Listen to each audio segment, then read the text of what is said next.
आलं की नारायण हे शब्द त्याला समोर दिसून आलं किंवा पोपटाने नारायण या शब्दाचा उच्चार करत असताना ते अपशकुन झालं, म्हणून फिरून पुन्हा परतून घरला आल्यानंतर असं म्हणू लागला, कयादुला तप कराय तुम्ही जात असताना परतून का आलात? तर माझ्या समोर असं ऐकण्यात आलं की नारायण हे शब्द मला ऐकू आलं, म्हणून हे अपशकुन वाटलं, म्हणून मी परतून आलो.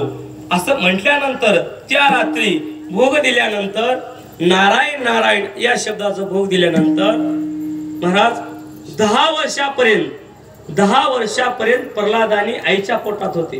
10,000 वर्षापर्यंत.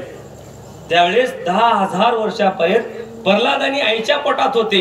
त्यावेळेस इंद्रदेवाने नेत असताना सांगितले, बाबा हे भक्त जन्माला येणार आहेत, म्हणून इंद्रदेवाने नेत असताना नारदानी नेऊ दिले नाहीत. 10,000